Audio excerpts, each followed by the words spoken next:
The story begins with a scene being filmed for a YouTube channel. Kong Dokil, a B-rank hunter, runs a channel with his team called We Solve Everything. He's rude and ill-mannered. He yells at the cameraman to start recording, and the cameraman promptly turns on the camera. Kong introduces himself and announces to his viewers that today's episode will showcase strategies against upper C-ranked monsters known as Arachne. He points toward the monsters and explains, "As you can see, Arachne live in groups just like spiders. In fact, they're classified as a spider-type species." While his teammates prepare to face the monsters, Kong remains focused on filming. He adds, "These monsters are completely different from the spiders we know on Earth." Drawing his sword, he demonstrates, "These creatures don't attack immediately. They shoot webs first." Suddenly, the monsters rush toward them. His teammates panic. Kong shouts that the monsters are charging. One of the beasts lunges at Kong and strikes. He yells and fends off the piercing attack, then screams at the cameraman to stop recording. Our boy Saiwu serves as the team's strategist, cameraman, and editor. He appears frightened but responds firmly that he cannot stop filming. The footage continues as the Arachne demonstrate their typical hunting style. They bind their prey with webs before injecting poison to slowly kill them. That's why they usually don't charge recklessly. Kong manages to repel the monster's attack and finally kills it. Frustrated, he hurls insults at Saiwu and loudly declares that he'll deal with him later. Saiwu remains terrified. Using his ultimate technique, Kong defeats the remaining monsters. Standing triumphantly atop one of the beasts, Kong begins to brag. But then his temper flares. Yelling at Saiwu, he demands, "Didn't you say Arachne shoot webs first?" Saiwu trembles in fear. He thinks to himself that if the Arachne are charging like this, it must be a last resort, something they only do when they're already in a desperate situation. Kong grabs our boy by the collar and demands, "Are you seriously going to keep handling things like this?" Saiwu apologizes. But Kong isn't satisfied. Apologizing isn't enough. "I almost died because of you," he shouts, delivering a brutal punch to Saiwu's stomach. Saiwu screams in pain and collapses. Kong sneers and asks if Saiwu has ever done proper research. Then, muttering under his breath, he complains, "Guys without characteristics are always a problem." It is then narrated that a characteristic is a special ability granted upon awakening, commonly referred to as a unique power. Manhwa, another teammate, glares at Kong in disgust. He thinks to himself that although Saiwu is awakened, his ability lacks a proper characteristic, making him completely unremarkable and nearly useless in the hunter world. Manhwa reflects that in order to survive, Saiwu clings to hunters, performing only monster analysis and strategic planning. Meanwhile, Kong scratches his ear and rants that he nearly died because of that bastard Saiwu.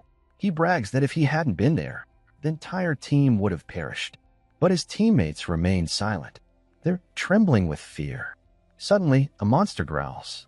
A teammate with black hair urgently tells Kong to look behind him. A massive monster creeps toward Kong, nearly looming over his head. Without warning, it slams into the ground nearby. Kong screams, "Run!" It's an elite monster, much bigger than the previous ones. An elite monster is a double-mutated species that evolves from a normal one. It growls and charges. Kong and his 4 teammates flee for their lives. Saiwu lags behind. The monster is nearly upon him. Kong glances back and mutters to himself, "Are we really going to die here?" Then he makes a horrifying decision. "We need bait." As Saiwu turns around to see the charging beast, Kong kicks him hard. Our boy falls helplessly in front of the monster. Kong sneers, "This all happened because you botched the research. You should take responsibility." Left alone, Saiwu stares in horror as the monster's footsteps echo above him. His eyes widen, his body shivering uncontrollably. He mutters, I can't move." The monster growls and prepares to strike. Closing his eyes tightly, Saiwu wonders, "Is this how I die?" Suddenly, he recalls the final moments he spent with his mother, lying weakly on a hospital bed, taking her last breath. He remembers how she had grasped his hand and asked him to protect Sioa, his little sister. His eyes snap open. "I can't die here," he says to himself. "I have to live for Sioa." Gritting his teeth, he grabs a sword and rises to his feet. The monster snarls. Saiwu roars, charging at it. "I have to survive." Just then, something crashes nearby, explosive impact. Our boy is flung backward and lands hard. His sword also drops. He yells out, "What is happening?" Suddenly, he looks to the side. A hero is sitting next to him. Saiwoo is stunned. The hero is wearing a long gown and glares at our boy, wondering to himself, who is this guy? Just then, another crash shakes the area as blinding light bursts forth. Both Saiwoo and the hero turn toward the source of the blast. A humanoid figure with a demonic appearance emerges, flickering a purple flame in his hand. The demon roars, demanding to know where the hero has hidden the thing. Leaping down from a rocky ledge, the demon snarls. Without hesitation, the demon lunges forward. At the same moment, the hero also charges at the demon. Both release strange roars as they clash violently. Watching the scene, Saiwoo wonders why they are fighting. As their blows collide, a massive explosion shakes the ground. Saiwoo, overwhelmed, tries to shield himself. He appears completely lost, having no idea what is happening around him. The demon slides backward and lets out an eerie laugh. The hero frowns in response. Kung Saiwoo assumes, watches, sensing an overwhelming presence, so intense that even Arachne and elite monsters would tremble before it. The demon and the hero are unbelievably powerful, relentlessly attacking one another with explosive energy. Each impact sends waves of force through the air, irritating our boy, who clenches his teeth while watching the chaos unfold. The demon suddenly jumps into the air and delivers a crushing kick to the hero. With a burst of energy, the hero crashes into the rocky terrain. The demon roars again, shouting for the hero to reveal the location of the hidden object and declaring that his resistance ends now. It becomes clear the demon is after something. He repeatedly demands it, but the hero stands tall and unyielding. He firmly responds, "It's far from over." With that, the hero launches a series of fireballs toward the demon. The demon sneers and counters with a purple energy sphere. The two attacks collide, unleashing a tremendous explosion. For the first time, the demon's expression shifts from rage to fear. If this continues, he mutters, "I won't make it out of here alive." The hero laughs coldly. "I don't care," he replies. Then he turns his head towards Saiwoo. The hero speaks directly to him. "I've kept the possibility open. I'm sorry you got involved." Saiwoo stares at him in disbelief. As the energy builds, it begins to form a power orb, crackling with instability. A massive explosion erupts. A faint, peaceful smile forms on the hero's face, while the demon howls in rage. The shockwave flings our boy backward with incredible force. Just before vanishing, the hero calls out to Saiwoo, "Take care of it." Saiwoo stares at him in shock. After the explosion, everything disappears. When the smoke clears, Saiwoo slowly rises, amazed. Beneath his feet, he notices something, a mobile phone-like device. He picks it up and stares at it curiously. Why is there a smartphone here, he wonders. As he touches the screen, a message appears. Verifying new administrator. Everything feels strange and surreal. Moments later, another notification appears. Access route confirmed. Administrator succession complete. Saiwoo's eyes widen. What is happening?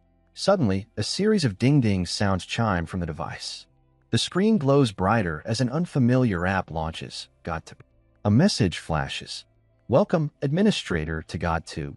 Saiwoo blinks, confused. He has no idea what GodTube is. Kong and his team somehow manage to escape the dungeon. They collapse under the trees, panting heavily. Kong groans. "How can I be this unlucky?" Running into an elite monster in an upper C-rank dungeon, it makes no sense. One of his teammates smirks and sarcastically thanks Kong, saying that thanks to him, they all survived. Another sneers, "Using our boy as bait was a brilliant move." The team laughs and gives each other thumbs up. A guy in a black shirt compliments Kong, telling him he's incredibly skilled. Kong grins and replies, "There's a reason our channel is called We Solve Everything." You've got to think fast in situations like that. Suddenly, our boy Saiwoo steps out of the dungeon. He calls out to Kong from behind. Kong freezes in shock when he hears his voice. Saiwoo calls him a bastard and begins walking toward him. As Kong turns around, Saiwoo throws a punch at his neck. Kong blocks it and counters with a powerful blow to Saiwoo's face. "You think in F rank like you can fight me?" Kong sneers. "I don't know how you survived, but my plan worked." Saiwoo gasps for air, his body trembling. Kong lets out a bizarre laugh. "Besides, I was too lazy to find a new editor anyway." Breathing heavily, Saiwoo mutters, You're insane. Then, with defiance in his voice, he asks, how could you expect me to work with someone who tried to kill me? Kong presses his knee into Saiwoo and says coldly, you were the one who begged and cried because your sister was dying. I pitied you and helped. Don't forget that. He lifts his hand to slap Saiwoo, but this time, Saiwoo blocks it. If you really want me to accept that, Saiwoo says, then don't miss a single shot. That habit stuck with me because of your constant nagging. I didn't know if it'd ever be useful, but maybe it was. Saiwoo then pulls out the camera. If I edit the footage I left behind and upload it properly, the video could go viral. Kong chuckles darkly. I could kill you right now. Saiwoo narrows his eyes. You might kill me, but you'll go to jail. And all the work you put into this channel. Gone. Honestly, that sounds good to me. He pauses, then adds, let's just go down together. But Kang's face hardens. If that video ever gets out, your sister won't be safe. Our boy falls silent. Kong turns to his teammates and says, as soon as we get back, we're finding a new editor. His teammates exchange uneasy glances. Kong growls again. Don't waste time. Get the gear. Saiwoo clenches his fists, anger rising. With a calm but firm voice, he says, if you ever touch Seoa, I don't know what I'll do. Later, our boy returns home. Sitting in his room, he turns on the phone and launches GodTube, the channel of the gods. He scrolls through the interface and reflects, YouTube is a video hosting site where anyone can upload or watch videos freely. Among all the different types of content, hunter channels are the most dominant. He watches one user at the Saint, who wields a holy sword with true damage, purchased from Hephaestus. Another user at Odin is shown as the Serpent Slayer, defeating Jormungandr in just 12 minutes. Many gods from mythology and figures from folklore run their own channels. Staring at the screen, Saiwoo asks himself, are they really all running YouTube channels? He remembers the hero and wonders why the man left the smartphone behind after the battle. Eventually, he sighs and tosses the phone aside. I still can't figure it out, but as he gazes at the device again, a new thought strikes him. If people like them actually exist and run channels, they probably start with hundreds of millions of subscribers. He clenches his fists. I'm going to see them again. Looking at the phone, he murmurs, this thing's well made. Feeling bored, he scrolls and clicks on a video titled Righteousness, Faith, and Decisive Judgment. A prompt appears. Become a member to watch while acquiring the Insight trait. Without thinking, he clicks.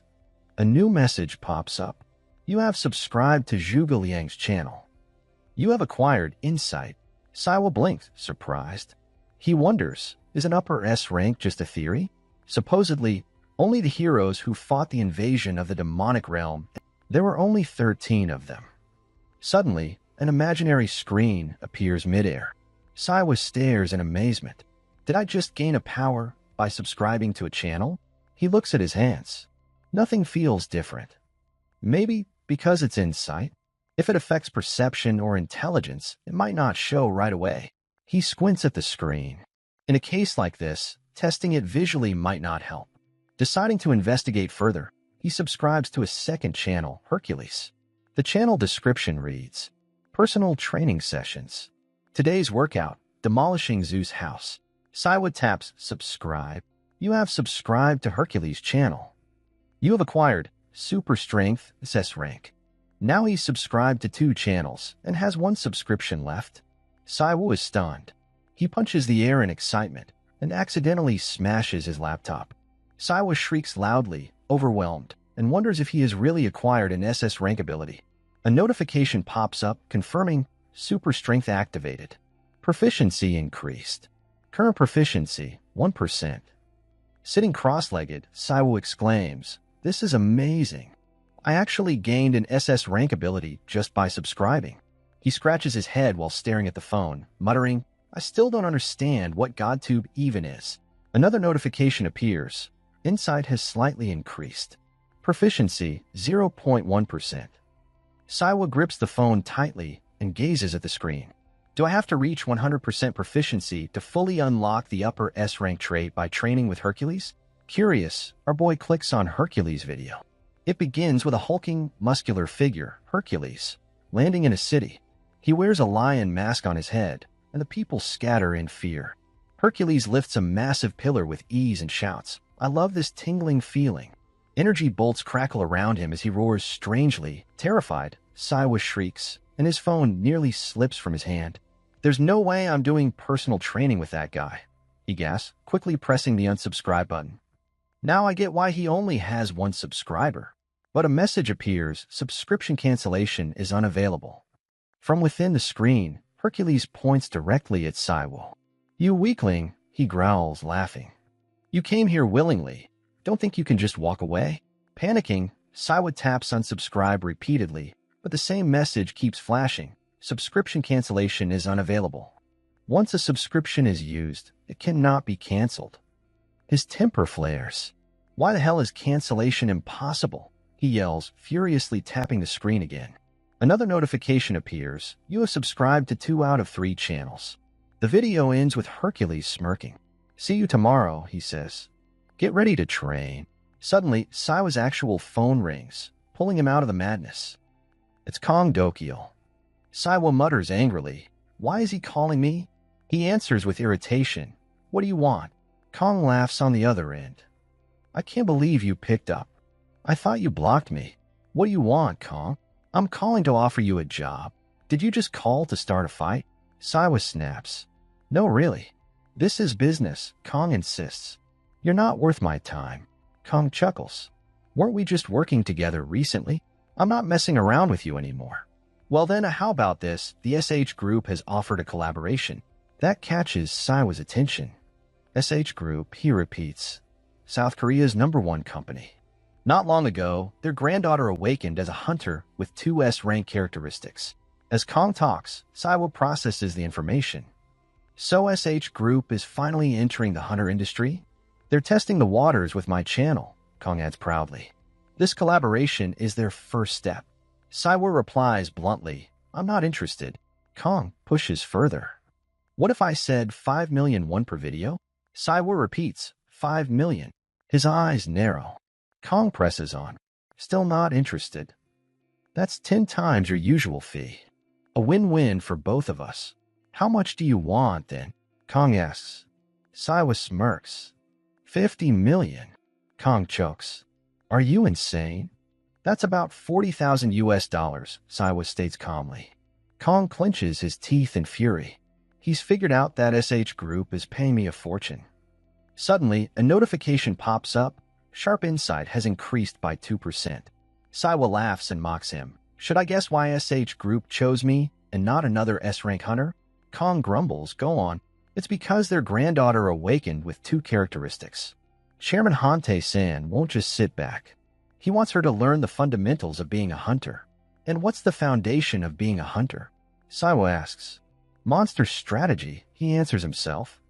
"That's what our channel provided. We gained over 200,000 subscribers. And the real reason it worked? My strategies." He adds, "Technically, the CO didn't approach you. SH Group is interested in my monster knowledge." Kong scoffs. "Still, 50 million is outrageous." Saiwa crosses his arms. "Do you disagree?"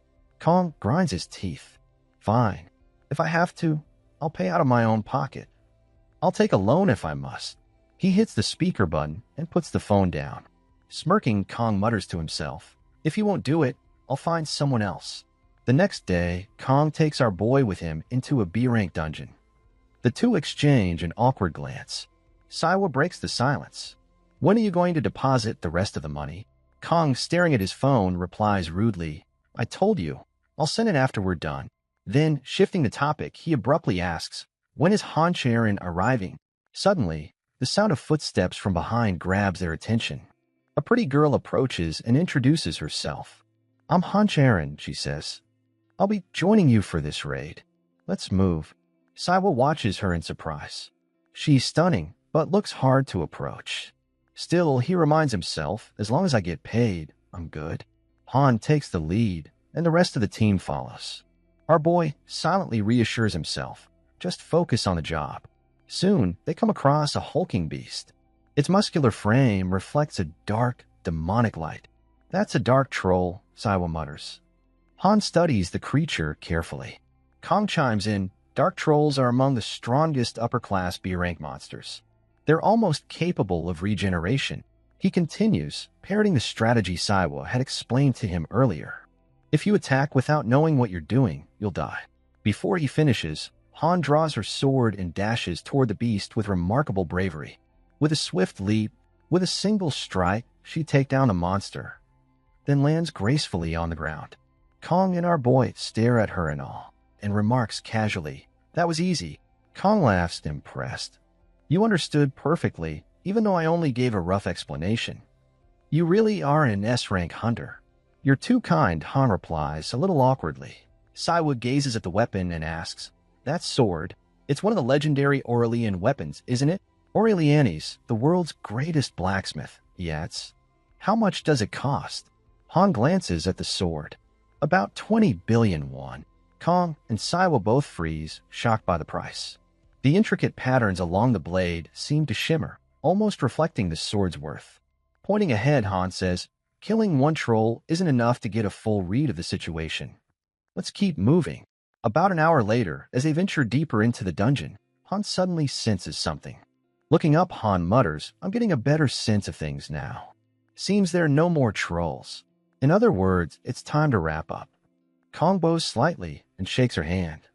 "Thanks for your hard work." Han nods. "I'll be heading out now." Kong watches her leave, regretting his missed opportunity. "This could have been my shot to get scouted by the SH Hunter Guild, and now I'll probably just end up giving Saiwa 50 million. Saiwa smirks, sensing Kang's silent frustration. Suddenly, the ground begins to tremble. Heavy stomps echo through the cave. Han looks up. "What's that sound?" Kang's eyes light up. "This is my chance. Judging by that weight, it's probably an elite monster." But when the towering skull-faced creature appears, our boy gulps. "No, that's not an elite monster. That's a boss." The monster roars. Then it charges directly at Han. She raises her sword and blocks the attack, but only for a moment. Kong, now visibly nervous, watches his teammates start running for the exit. The monster slams into the dungeon wall, causing rocks to fall from above. Debris crashes down, but the team continues their frantic escape. Kong bolts toward the exit. Forget SH Group, he thinks. I just need to survive. He sprints faster. I can't die here. I've got to get out now. Han stumbles, clearly shaken. The monster lands in front of Kong, cutting off his path. Panicked, Kong freezes, but Han dives under the beast's strike and saves him just in time. Kong shrieks in terror as Han counters with a fierce slash, though it barely holds back the monster. The impact throws her back. She crashes into a rock wall and collapses, groaning in pain. Before she can recover, the monster swings again. Han barely dodges. She leaps onto its body, aiming near the head, but her attack is ineffective. The beast glares at her with its glowing demonic eyes and lashes out again. Han keeps dodging, barely staying ahead of the attacks, but they're fast. Too fast. Finally, the monster catches her. She blocks its crushing blow with everything she has. Her body trembles under its weight. Watching, Saiwa's heart sinks. We can't win. Even with 2 S-rank characteristics, Han is still inexperienced. The monsters strike at her continuously, slamming her into the ground. Our only choice is to leave her behind and run, Saiwa thinks, shaking with fear. If I don't run, I'll die. Saiwa's face trembles with fear.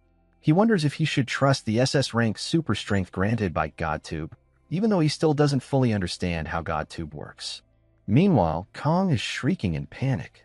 Without hesitation, he dashes past Saiwa and runs toward the exit. Our boy frowns as he watches Kong flee and recalls the moment when Kong threw him in front of a monster and abandoned him. He remembers Kong blaming him for messing up the research while he lay helpless on the ground. On the other side, Han is doing her best to fight, but she's clearly losing strength. Saiwa murmurs to himself, "We can't win." The voices in his head scream, "Run. Leave the cave." But instead of fleeing, Saiwa rushes forward and yells to the others to escape. "Run. If you stay, you'll die for nothing." Yet he doesn't leave. He plants himself before the monster, trying to draw its attention away from Han. He knows he could die, but if he doesn't abandon Han, he'll prove he's nothing like the cowardly Kong. The monster growls with rage. Han trembles beneath the beast's merciless attacks, her strength almost completely drained. Then Saiwa charges forward and throws a powerful punch with everything he has. His fist radiates a divine light, just like Hercules from GodTube. Han, startled, leaps into the air, and the monster's arm paralyzes briefly from the blow. The creature snarls and turns its demonic glare towards Saiwa. Han watches in disbelief. Did that monster just get deflected by his punch? She thinks, who is this guy? She's stunned by the raw power Saiwa just displayed. His body glows with a faint blue aura, the aura of Hercules. Saiwa feels a surge of energy rushing through him. He stares at his palm in awe. Power is radiating from within. Energy bursts from his hands like crackling sparks. The monster roars and launches another brutal attack. But Saiwa catches it, stopping the blow with his own strength. A wave of blue energy ripples through the monster's arm, halting it in place. Saiwa gestures to Han. Now. Han nods and leaps onto the monster's body. With precise movement, she strikes at the monster with her sword, landing it. Then, spinning with incredible speed, she runs along the monster's arm and takes down the monster with her decisive strikes. Saiwa stares, amazed. Is it over? Just then, a transparent screen appears before him. Insight has increased, but Saiwa's expression darkens. Something's wrong. He recalls, this boss monster is a type of mutant. It undergoes 2 transformations. Its body naturally changes and regenerates. It growls again. Watch out, Saiwa shouts. The mutated beast grabs Han with its massive hand. She screams in fear, struggling to break free. Her attempts to escape fail. Saiwa mutters, if Han dies here, it's all over. He clenches his fists. If the traits I got from GodTube are real, if this power truly belongs to me, I have to act. He decides to buy her some time. Trembling, Han screams, run, but Saiwa charges forward and grabs the monster's enormous fingers. Aim for its heart, he shouts. With great effort, Han breaks free from the monster's grip and falls to the ground. I got it, she yells. Breathing hard, she dashes toward the beast again. Saiwa, trust me, and get out of here. But Saiwa holds tight to the monster's fingers, sneering. Not a chance. Han charges, landing a strike at the monster's heart. Saiwa grits his teeth. There's no time to explain everything, but she has to know. He shouts, ogres have 2 hearts. Han's eyes widen. 2. She quickly understands. If he's right, using her intuition and 6th sense, she reacts instantly. The monster swings its arm at her, but Han leaps high into the air, dodging the blow. She spins and strikes again, this time striking at the 2nd heart, and then the monster falls to the ground.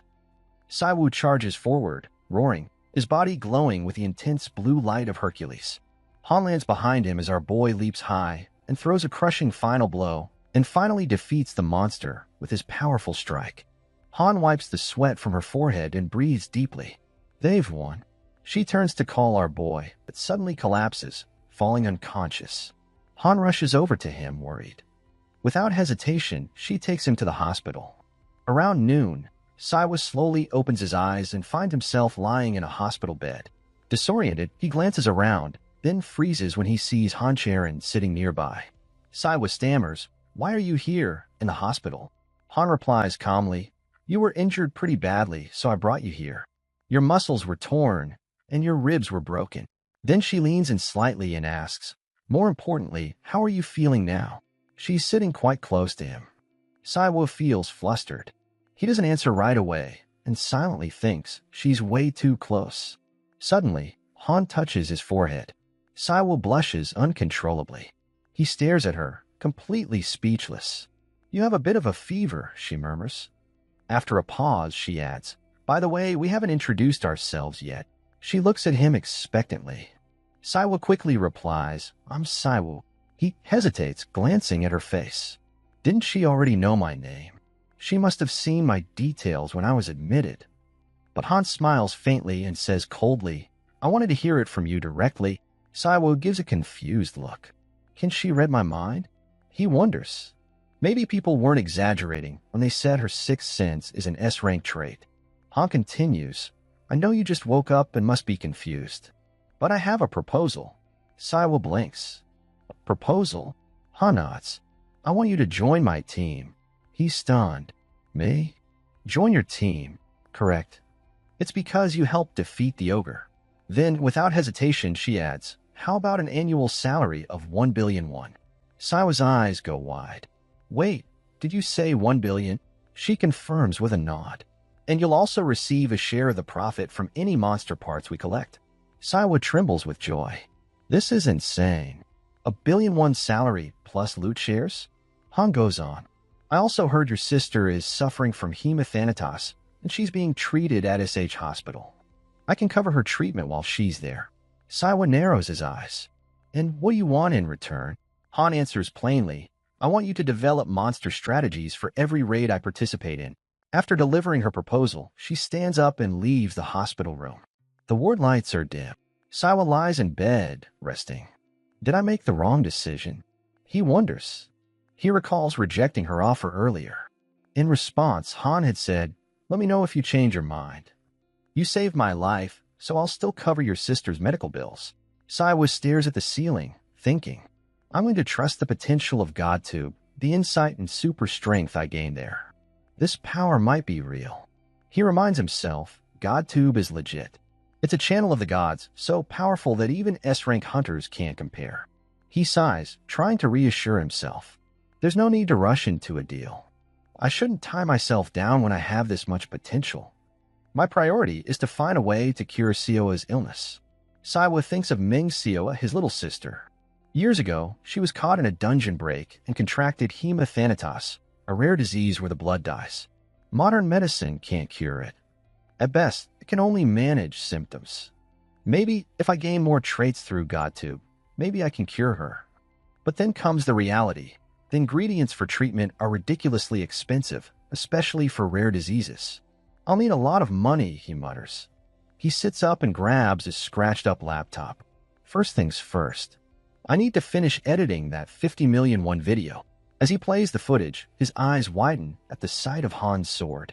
That's the 20 billion won sword she mentioned. Looking at it closely, Saiwa thinks, if I could make and sell gear like this, I'd be a millionaire or even a billionaire in no time. He starts imagining himself inside a metallurgy workshop, lost in his thoughts. Then reality kicks in. I still have one subscription left. He checks the app. To gain more subscriptions, he need to purchase membership. That irritates him.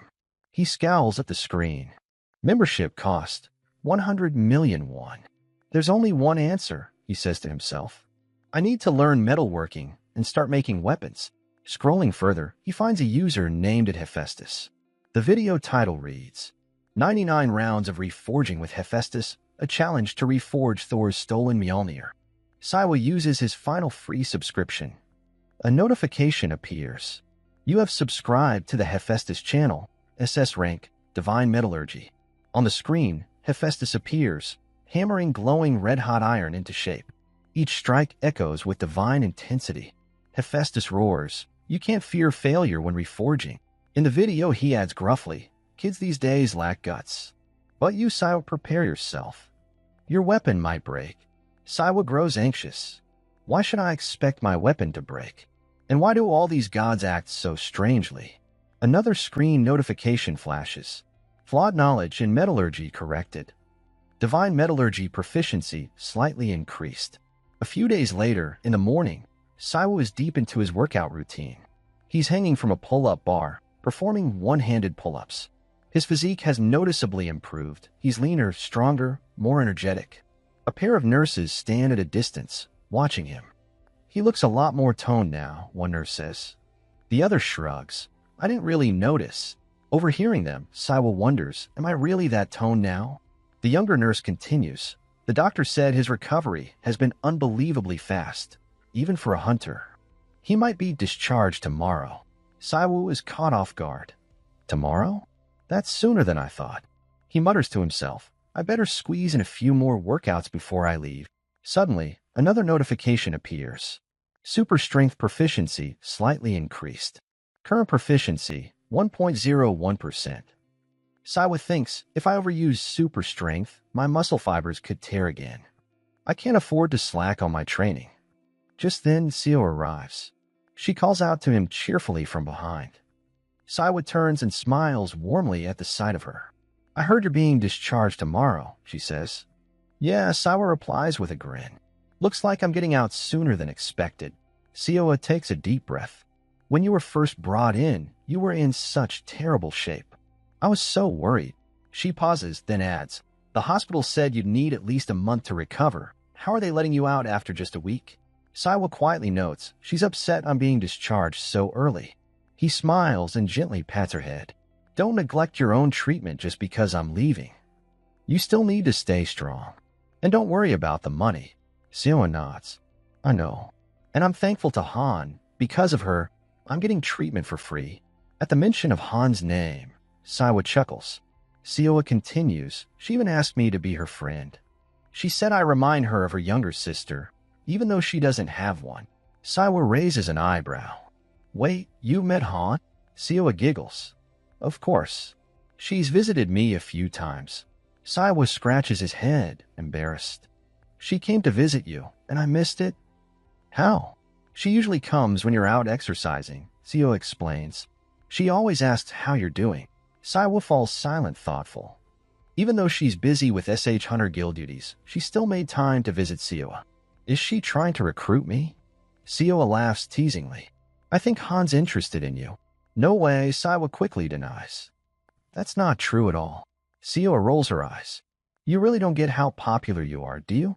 Even the nurses talk about you every day. Saiwu, slightly flustered, says, All right, that's enough. Don't get any weird ideas. Go back inside. I've got something to do. He turns away. Sioa notices his sudden shift in tone. Cooler, more distant. Saiwu mutters to himself, I have to make money. Saiwu enters an F-rank dungeon. He looks around cautiously, glancing at his trembling hand. I'm nervous. It's my first time hunting a monster directly, he mutters. Suddenly, the sound of footsteps grabs his attention. A group of green, demonic-looking beasts, Goblin Den, emerges. Some carry stones, which they begin hurling at Saiwu. He quickly dodges to the side, sneering. I know goblins act in groups, but this is a bit too much. Now the goblins wield antique hammers, roaring as they charge at him.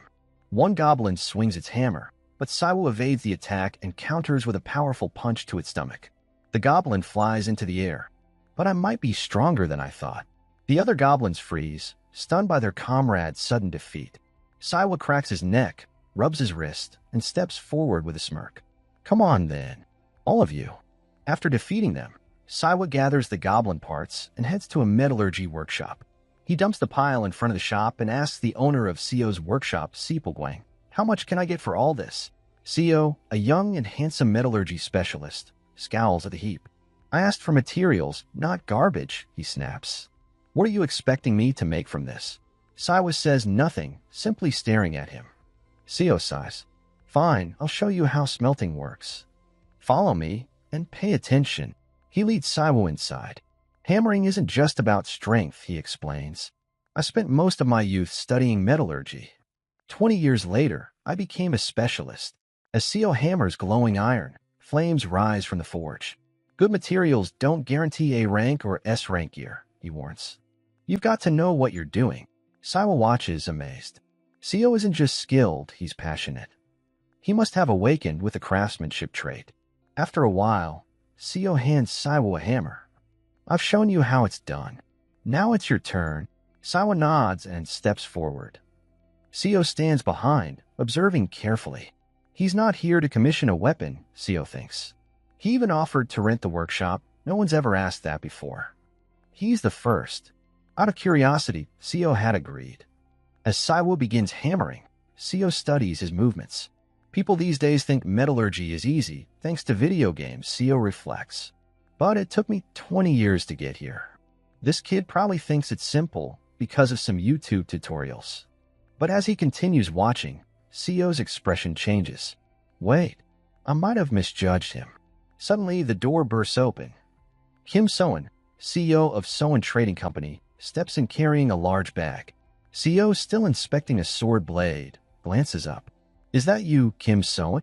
She laughs. Obviously. Who else would come to your sweaty little workshop? You could have sent someone, Sio mutters. Why show up in person? This deal is with the best blacksmith in South Korea. I had to come myself, she replies. Typical flattery, Sio grumbles. Kim smirks and sets the bag down. She shows Seo the materials he requested. They're over there, Seo says. The blades are sharp. Be careful while checking them. Kim chuckles. These are for the SH group, after all. As they talk, the steady clanging of a hammer interrupts their conversation. Annoyed, Kim turns toward the sound. Can you stop that? We can't hear ourselves talk. Saiwo instantly halts his work. Kim glances at him. Who is this guy? He looks like an idiot. And what is he even making? Curious, she picks up one of the swords he was working on. Running her fingers along the rough blade, she asks Seo bluntly, Did this kid actually make this? Seo nods. What do you think? Kim scoffs. The blades are dull. The shape is rough. Completely unusable. Seo chuckles. You wouldn't believe it, but that sword was made entirely from goblin and kobold. Kim stares at him stunned. Seriously? And the materials were in awful condition, Seo adds. It's also the first time he's ever used a hammer. Kim's eyebrows rise. Is he your apprentice? Seo shakes his head. No. I made him an offer, but he turned it down. Still, seeing him work that hammer, I couldn't believe it was his first time. He was focused, committed. No one else could have made anything useful from trash like that, but Saiwo did. Kim turns back and gives Saiwo a long, serious look. He's wiping the sweat from his face, holding a rough dagger in his hand. A screen notification appears. You have successfully crafted a weapon from junk found in the trash. Saiwo receives a notification. Divine Metallurgy proficiency slightly increased. He stares awkwardly at the dagger in his hand. Letting out a laugh, he mutters, It's not junk. I actually managed to make a weapon. He studies it for a moment. Now, he just needs to figure out how to sell it. Just then, Kim Soen walks back over and asks, Are you thinking of selling that sword? She extends her hand and introduces herself. I'm Kim Soen, CEO of Soen Trading Company. Saiwo pauses. That name. He remembers hearing about the company. It's a well-known, reputable firm in the hunter industry, praised for its integrity and high standards. Kim elaborates. We only deal in the finest products in South Korea. She glances at the weapon in his hand. If you're thinking of selling it, I'm ready to buy. Saiwo chuckles. Kim smiles and says, Take a closer look first. I'll offer 1,000,000 won for each. Narration. After closing the deal with Kim, Saiwo began crafting weapons like a madman. He hunted countless beasts and forged gear day and night. Kim, thrilled with the results, was soon celebrating. The Soen Trading Company just signed an official contract with SH Group, she announced joyfully. Turning to Saiwo, she laughed. You really have talent. Meeting deadlines, flawless equipment, this is how trust is built. She looked him in the eyes. Without you, I don't know how we would have pulled this off. She gently held his hands. Thank you, Saiwo. Then, reaching into her pocket, she pulled out her phone. Check your account. Saiwo blinked, confused. Huh. Go on. Check. He opened his banking app, and his eyes widened as the notification came in. Soen Trading Company has deposited 284,242,000 Korean wons, approximate 250,000 US dollars. Saiwo, still stunned, said, Wait, I thought I was getting 28 million won. Kim raised an eyebrow. Check again. He refreshed the screen. His jaw dropped. 280 million. He couldn't believe it. A wave of joy washed over him. Narration. At just 23 years old, Meng Saiwo had officially become a slave to money. Saiwo sits in Seo's workshop, deep in thought. He checks his mobile account balance, 280 million won. I can finally sign up for the GodTube membership to treat Seo, he says to himself. He browses through several GodTube channels, including Hwata, the legendary physician, known as the Divine Doctor. Hippocrates, often called the father of medicine. Hyo Jun, the pioneer of traditional Korean medicine. Saiwo notices that subscribing to all three channels would cost 300 million won per month. Given his current situation, he realizes he can only afford to choose one. He feels overwhelmed and confused about which to pick. Nervously, he scratches his face in frustration, closes his eyes, and randomly subscribes to one of the three. The sound of hammering echoes through the workshop. Seo approaches him. Materials with high brittleness are difficult to polish, he says. You'll have to minimize the polishing process. There's no way around it. Saiwo glances at him, puzzled. They whisper about precision forging, noting that while it's possible with brittle materials, it requires exact precision. Just then, Kim's son arrives, interrupting their conversation. Seo frowns. "Why do you keep coming here?" he asks, clearly annoyed. "I came to see Master Ming Saiwu," Kim replies playfully. Saiwu greets her warmly. "I was waiting for you." Kim raises a brow. "Really? You were waiting for me? You said earlier that if I ever needed anything, I could ask you." Saiwu reminds her, handing her a piece of paper. "Can you get these?" Kim reads the list. It's filled with rare medicinal herbs like rockweed, 100-year-old ginseng, and 100-year-old Chinese fleece flower. Saiwu asks, "Are those hard to find?" Kim replies calmly, "I can get them, but they're expensive. You're looking at around 300 million won. Maybe I can knock off 20 million at best." Saiwu jolts at the price. 300 million. He thinks to himself, to raise my proficiency in divine medicine, granted through the Hua Tuan membership, I need these herbs. He realizes that acquiring such rare materials would be nearly impossible without Kim's help. Kim asks, "Should I get them for you?" Saiwu laughs nervously and nods. Scratching his head, he mentally calculates his balance. After receiving 284 million won and spending most of it, he's left with only 4 million won. He also recalls that his GodTube membership fee, due at the end of the month, is 100 million won. I definitely need more money. Even if he crafts more gear, it won't be cheap. Suddenly, he remembers the YouTube channel. The scene shifts. Kong is on a train. The windows rattle, and passengers chatter around him. A bored young man with brown hair sits on a bunk, scrolling through your tube. "There's nothing worth watching," he mumbles. Then he spots a WSE channel video on the homepage. The thumbnail shows Kong pointing at a hippo. Curious, the young man taps play. The video begins with hippos swimming in a pond. Kong appears, dressed in a hippo costume.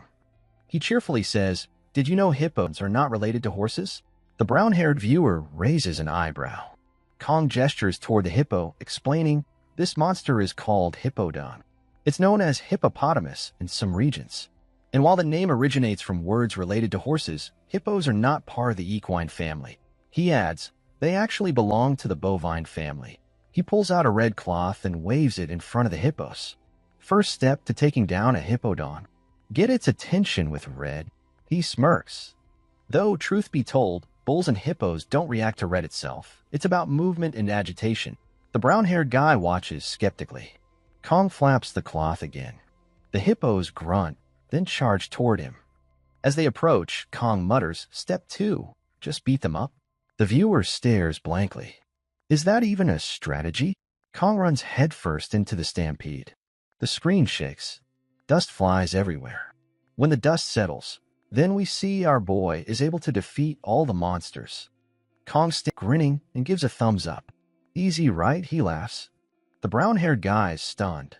Another pair of hippos charges at Kong.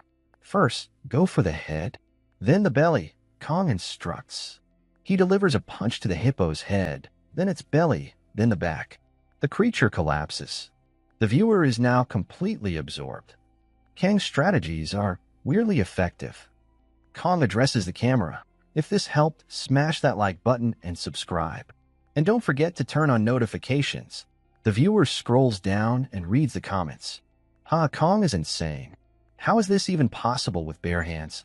Hippodon just got knocked out. The video has almost 4,000 views. The brown-haired guy, impressed, subscribes to the channel. A notification appears. WSE channel subscribers, 243. Back in the workshop, our boy sneers and says quietly, "Everything is going according to plan. Our boy Saiwu is scrolling through your tube." The MWSE channel now has 1,243 subscribers, and the Hippo Down strategy video has reached 127,655 views. He swipes through the comments, grinning. Looks like the concept from the last video really worked. But then he frowns. This time, it's probably just the algorithm doing its thing. I can't be stuck handling low-rank monsters forever. Determined, he says, "It's time to strike while the iron is hot." He recalls that the Hippo Down strategy has strong adaptability and believes it's time to gain even more traction. Analyzing and breaking down monster strategies is his specialty. Saiwu ponders, getting to 1 million subscribers, it's not just a pipe dream anymore. Saiwoo is seated at his desktop, busy editing a new video. He scratches his nose and suddenly notices blood on his fingers. Startled, he pauses. A wave of dizziness hits him. I still need to finish editing, and there's the dungeon raid and deliveries, he mumbles. Staggering, he tries to steady himself, but his legs give out. He collapses, hitting the table hard. Lying on the ground, he gasps. I'm overworking myself. Later that night, Saiwa slowly opens his eyes and stares at the ceiling. Is this my room? He wonders aloud. Sitting up with a groan, he rubs his forehead. I must have passed out. My head's killing me.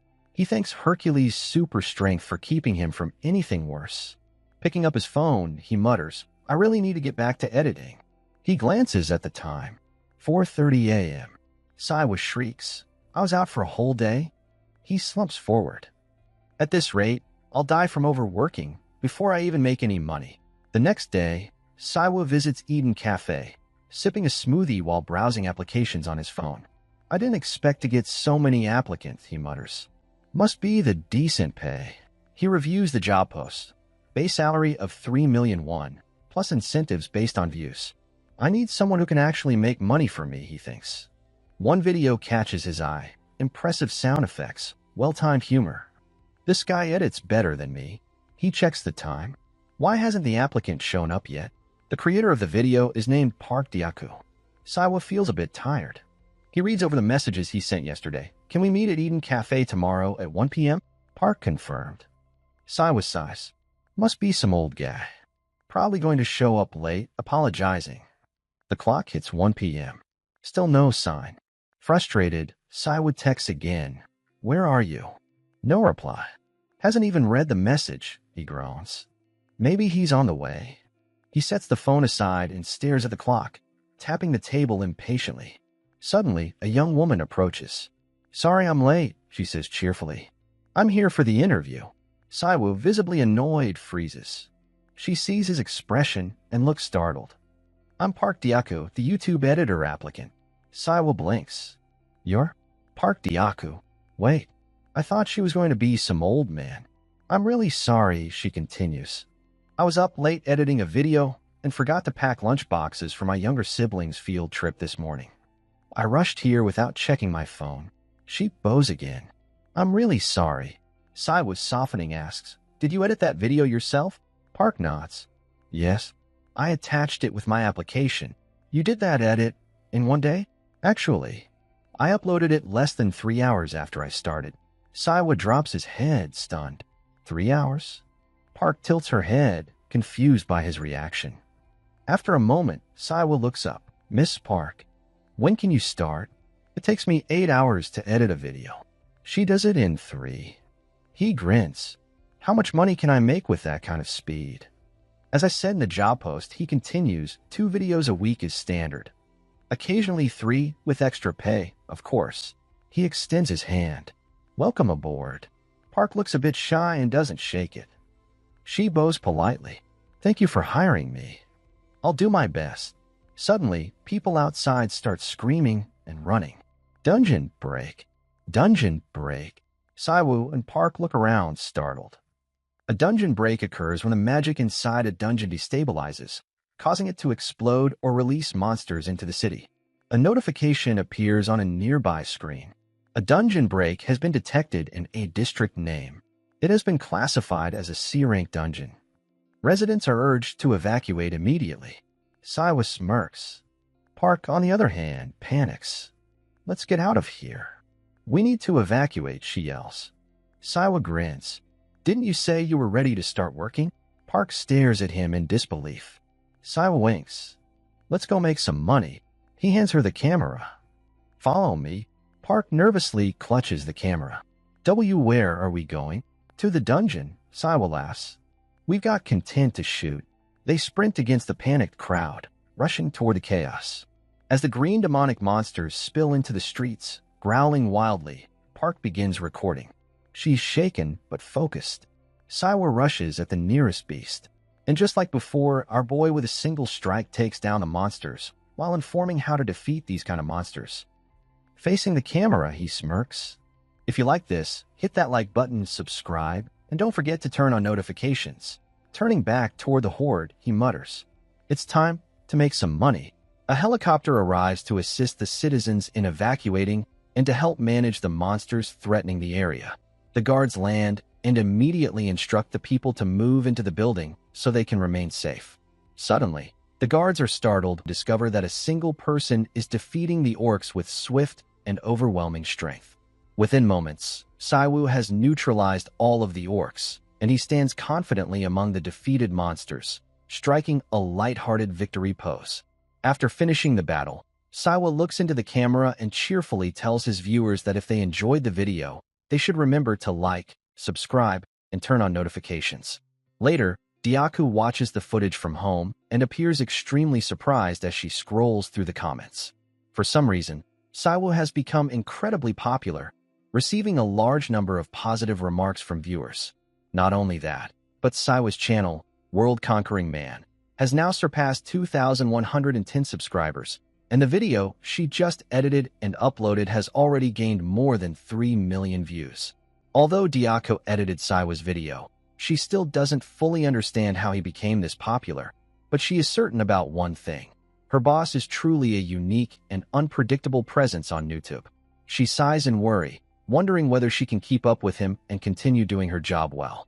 While she is lost in her thoughts, her younger siblings run up to her, happily complimenting the delicious chicken. They excitedly tell their Nuna that they saved some for her, so they can all eat together. After saying that, the two begin playfully arguing over which piece should belong to Dyaku. Seeing their innocent bickering brings a warm smile to her face, giving her the motivation to continue working hard for the sake of her little siblings. The scene then shifts to the blacksmith shop, where Saiwu is crafting a new weapon. After completing the sword, he examines it proudly, thinking about the equipment he created using the loot he obtained from the recent dungeon encounter. Unlike before, this weapon is made from materials gathered from C-grade monsters, and he is eager to see how it performs. Right after finishing the sword, Saiwu receives a notification on his phone stating that the proficiency of God's Metallurgy, an SS rank skill, has slightly increased and is now at 4.43%. Another notification appears, praising the quality of the equipment he created and suggesting that it could even be worthy of being given away as a special reward. Although the message confuses him a bit, Saiwu is still pleased that his proficiency increased by 1.4%. Smiling at the incredible progress, he shows the new equipment to Soen and Plagwang. Soen instinctively comments that the quality of Saiwu's craftsmanship keeps improving at an impressive pace. Even Plagwang finds it unbelievable, stating that it seems impossible for someone with less than a month of experience to achieve such skill. Saiwu appears uncertain at first, but then smirks and tells Plagwang that he still has a long way to go. Soen then asks if he plans to sell the equipment, and Saiwu proudly gives a thumbs up, saying that of course he will. He intends to sell it for the highest price possible. Soen assures him to leave the matter to her, while Plagwang watches quietly. After taking the sword, Soen also remarks that Saiwu's appearance has improved a lot recently. When Saiwu asks if she is serious, she explains that before, his dark circles used to reach almost to the sides of his nose. Saiwu laughs, and Soen admits she once wondered whether he was human or a zombie, but now he certainly looks healthy. Saiwu himself has noticed the change, because ever since Dyaku started editing his videos, he has been able to get more sleep despite still being busy. Although he struggled with personal expenses after including hazard pay previously, he understands that assisting with filming isn't part of an editor's job, so he feels responsible for compensating her fairly. Suddenly, memories of Dokyo belittling him and treating him poorly surface, and Saiwu comments to himself that Dokyo was truly unpleasant. He smiles at his phone, feeling grateful for Dyaku's editing skills and dedication. Remembering something, Saiwu asks Soen about the medical herbs he requested earlier. She apologizes and then reveals the herbs, saying she made sure to gather everything since it was his first request. Saiwu is surprised she acquired them so quickly and compliments her. Soen then makes a playful idol pose, proudly claiming that her company only deals with the highest quality products from Korea. Saiwu, amused, wonders what that has to do with herb gathering. When he asks about the price, Soen checks her phone and informs him that the total comes to 212 million won. The large amount makes Saiwu sigh, commenting on how heavy the cost is. But Soen adds that since it was his request, she will offer a clean cut and set it at 200 million won, though she reminds him there won't be a discount next time. Siwoo thanks her and takes the herbs, but Soen curiously asks what he plans to do with such a large amount of ingredients. Nervously, Siwoo replies that they are for clinical trials. He then watches a video of a god explaining the properties of herbal medicines, describing them as refined natural remedies derived from animal, plant, or mineral sources. The one explaining all of this is the miracle-working physician Hua. That person keeps babbling endlessly, making Siwoo ask what he is even talking about. Siwoo becomes frustrated and anxious, worried that at this rate he won't be able to increase the proficiency of his divine medical arts. Just as he thinks about this complaint in his mind, he receives a notification informing him that he has experienced high-level knowledge, and his insight proficiency, an S+ rank skill, has slightly increased. This leaves Siwoo confused, thinking that the wrong skill has improved. His insight skill has now gone up by 1.4%, reaching a total of 8.7%. In simple terms, this refers to the study of medicinal herbs used for treating illnesses and understanding how their effects work. Before he can process it, Siwoo receives another notification stating that he has understood the definition of herbal medicine, causing his divine medical arts, also an S+ rank skill, to increase by 0.4%. Siwoo is shocked, wondering why the instructor made such simple words sound so difficult. Another notification arrives explaining that he has made a decision that might benefit his physical condition, raising the proficiency of divine medical arts by an additional 0.5%, bringing it to a total of 0.9%. After creating a potion using the herbs he purchased, he stares at the mixture and questions whether it is even edible. Saying that it might be good for the body could also mean it might be extremely unpleasant. Despite the doubt, Siwoo decides to test it and drinks it immediately, believing it shouldn't be harmful since it is simply a decoction made through the divine medical arts. After drinking it, he collapses onto the ground, causing the rest of the potion to spill. Seeing the wasted mixture makes him worried about the cost of the herbs. He receives another message, so he quickly takes out his phone. The system informs him that he has consumed a decoction that may benefit his body, increasing the proficiency of his super strength, another S+ rank skill. When Siwoo reads how much it increased, he nearly cries and wonders if he should try to pick up whatever spilled before 3 seconds pass. Later that day, Siwoo enters a dungeon where many bats are sleeping on the ceiling. These are vampire bats, E+ grade monsters from the bat family, but he has multiple reasons for coming here. First, he wants to film a video discussing whether bats belong to the rat species. Second, he wants to gather vampire bat materials for crafting equipment. And lastly, he plans to study the diseases carried by the bats. Because they live in large groups, sometimes dozens, sometimes hundreds, various illnesses exist among them. Interestingly, the bats themselves remain unaffected. If they carry diseases related to blood disorders, discovering why they are resistant could provide clues toward treating his sister Seoa's condition. It won't be easy, but with divine medical arts, he believes it may be possible. While he is deep in thought, Siwoo suddenly senses something, but it isn't coming from the bats. He cautiously looks around and decides to stay alert. He eventually spots several intruders, who turn out to be Dokyeol's lackeys. They are equipped with swords and gear, searching for something. Siwoo wonders how they even entered the dungeon, considering the Hunter Management Bureau assigned this dungeon to him, meaning no other hunters should be able to enter. Overlaps can occasionally happen, but Siwoo doubts this is a coincidence. These men should be C-class hunters, so he questions why they are in an E+ ranked dungeon. No matter the reason, it seems clear that they came to follow him. A dungeon is an isolated space without internet or communication networks, meaning no one outside would know if something happened. Siwoo wonders how he should respond, but then realizes there is no need to waste time thinking.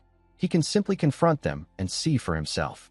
Meanwhile, Dokyeol's lackeys are arguing because they haven't been able to find Siwoo anywhere. Do Yuna insists he saw Siwoo enter the dungeon himself, and Ji Mincheol confirms he saw it too. Kim Jaewoo asks why.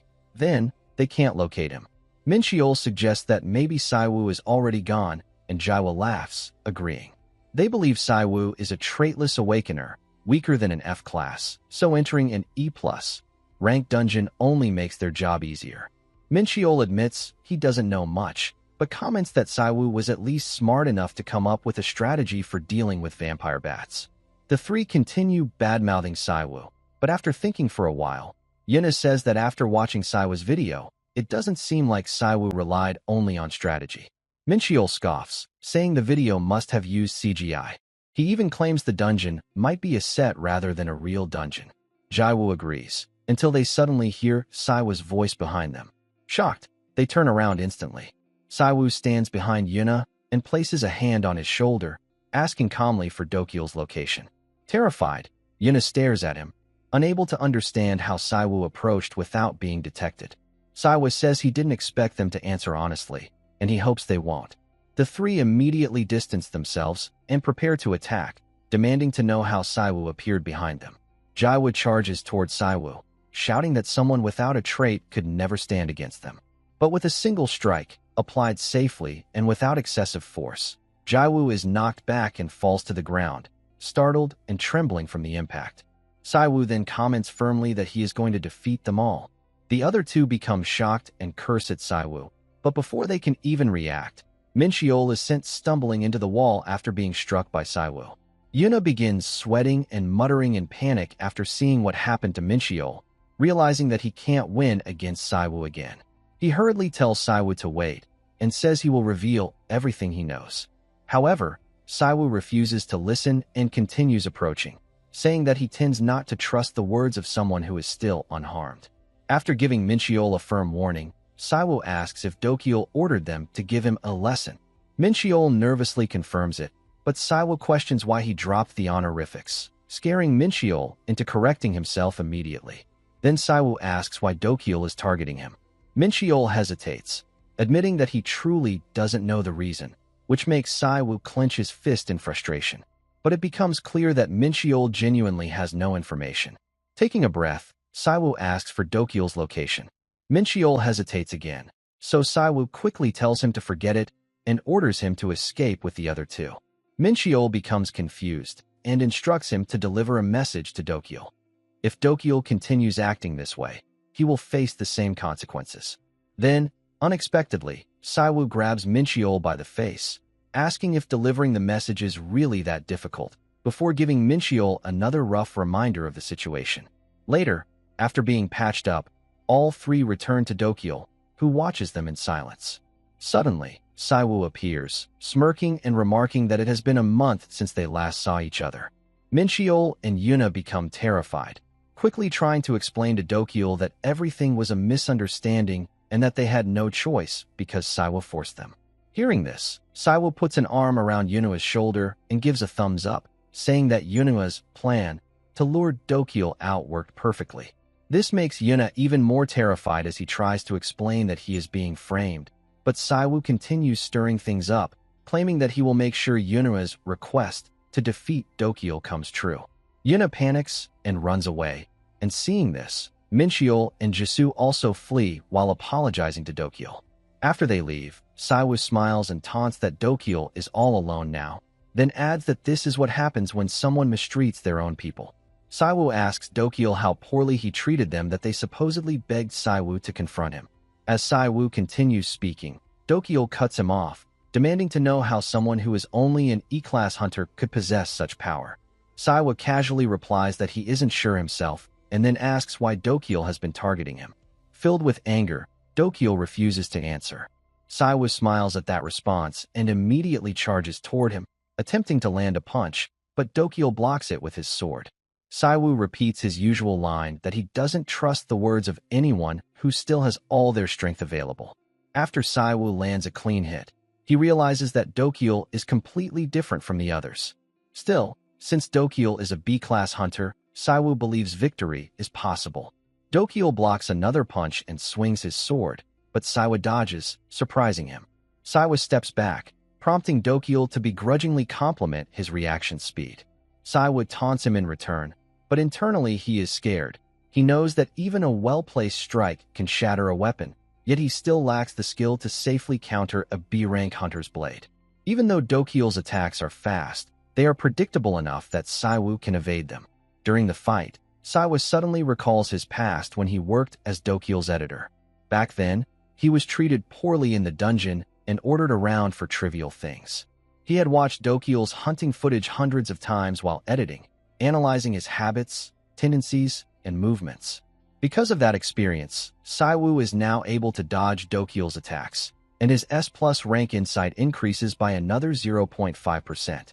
Saiwoo and Dokyeol continue trading blows and dodging each other, which makes Dokyeol increasingly furious, thinking Saiwoo might be reading his every action. Yet he refuses to accept it, insisting that as a B-class hunter, he should never struggle against someone labeled E+. While Dokyeol is stuck in his thoughts, Saiwoo seizes the opportunity and lands a punch on Dokyeol's face, making him stumble back while holding himself steady with his sword. Dokyeol trembles, unable to accept what is happening, despite having confirmed Saiwoo's power through clips online. Growing angrier, Dokyeol begins releasing aura, determined to defeat Saiwoo with full strength.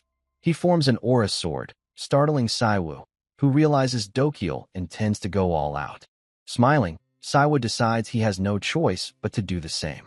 He prepares to use a skill that strains his body heavily, one powerful enough to injure his muscles if held for too long.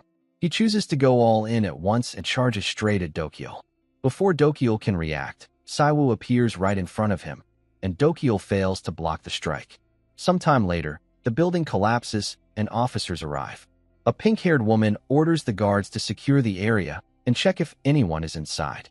Following her command, they announce themselves as members of the Inspection Bureau and call out to see if anyone is present. When the dust finally settles, Saiwoo is standing in the ruins, holding Dokyeol's sword. Seeing the guards, Saiwoo begins walking toward them and notices that the pink-haired woman coldly asks for his identity. Saiwoo confirms who he is while pointing the sword at Dokyeol. The pink-haired woman shows her badge and introduces herself as Lee Min-young, the team leader of the 4th Guard team under the Inspection Bureau. After introducing herself, she informs Saiwoo that they first need to go to the Hunter Inspection Bureau to talk in detail. After arriving there, Saiwoo and Min-young sit in the interrogation room. Min-young asks Saiwoo whether a hunter named Dokyeol attempted to harm him. Saiwoo confirms this and tells Min-young that he has already submitted the video as evidence. Min-young has reviewed the footage as well and understands that this is not something that can be overlooked. She starts entering information into the system while telling Saiwoo that he is being reported as a traitless awakener. The Guarders function similarly to police officers who protect hunters, but they also pursue criminal hunters. Saiwoo has heard that team leaders are usually A-class hunters, so he feels a sense of pressure standing before someone of her rank. Saiwoo then questions whether the trait grade refers to the grade of the hunter themselves. Min-young answers that she is aware Saiwoo is classified as E+ class. Saiwoo replies in a cold tone that this is correct, yet Min-young continues asking questions, leading Saiwoo to ask if there is any reason he must answer all of them, since he is the victim, not the suspect. Hearing this, Min-young apologizes, explaining that her job has made her overly cautious and that she will handle the situation properly based on the video evidence from both the Arachne dungeon and the abandoned building that Saiwoo submitted. Saiwoo then stands up to leave, and Min-young informs him that Hunter Dokyeol may not see the sunlight again given the severity of the case. She states that she will conclude the reference investigation and thanks Saiwoo for his cooperation. Saiwoo opens the door and tells Min-young that he will leave everything to her. After some time, once Saiwoo has left, the door opens again and a green-haired woman enters the room, noticing that her team leader is still inside. She expected Min-young to have already left since Saiwoo had come out earlier. Min-young comments that something feels very strange, leaving the green-haired woman, Young Sua, confused. Min-young asks Sua about her rank. Sua smiles and proudly says that she was recently promoted to B-class. Suddenly, Sua drops to the ground, and Min-young looks down at her while releasing overwhelming pressure. Sua forces herself to lift her head, wondering what is happening. Min-young stands up from her chair and remarks that her assumption was correct. Even Sua cannot withstand it. Hearing this, Sua replies that of course she cannot withstand such pressure because team leader Min-young is no ordinary guarder, and there are even rumors that she may soon be promoted to S-class. Min-young reveals that she applied the same pressure during her meeting with Saiwoo, yet Saiwoo did not react at all. Now able to move freely again, Sua becomes shocked upon hearing this, especially since Saiwoo is classified as only an E+ class hunter. Minyoung begins walking, finding the situation increasingly strange. Sua continues asking if that is the reason Minyoung sent Saiwoo away, and tries to mention what usually happens to hunters who try to deceive those above their class. But Minyoung interrupts her, saying she let Saiwoo go because he was not acting suspiciously and carried a natural, genuine presence. Sua becomes confused by this explanation and asks what she means. The scene shifts to Saiwoo, who is walking down the street on his way home. He thinks to himself that it is a relief that everything ended smoothly for now, but he is unsure when something similar might happen again. If his YouTube channel becomes more popular, he may become a target for criminal organizations. Fighting them would be extremely difficult with his current abilities. Without the synergy of his knowledge about Dokyeol's patterns, behaviors, and habits, combined with Saiwoo's S+ rank insight skill, he might not have survived earlier. Thinking about the challenges ahead, Saiwoo realizes that what he needs most right now is increased physical strength. However, no matter what he tries, his strength refuses to increase and remains stuck at only 1%. At that moment, Saiwoo receives a notification congratulating him on winning the individual PT event with Hercules. Hercules is offering a free training session to celebrate Saiwoo's channel reaching 1 subscriber. Saiwoo is shocked to see that he actually won, but also notices that Hercules' subscriber count is still at 1. Saiwoo laughs, commenting that winning is always a good thing. The next day, Saiwoo sits on a bench during his individual training session with Hercules. However, Hercules becomes stunned when he realizes his subscriber is a human.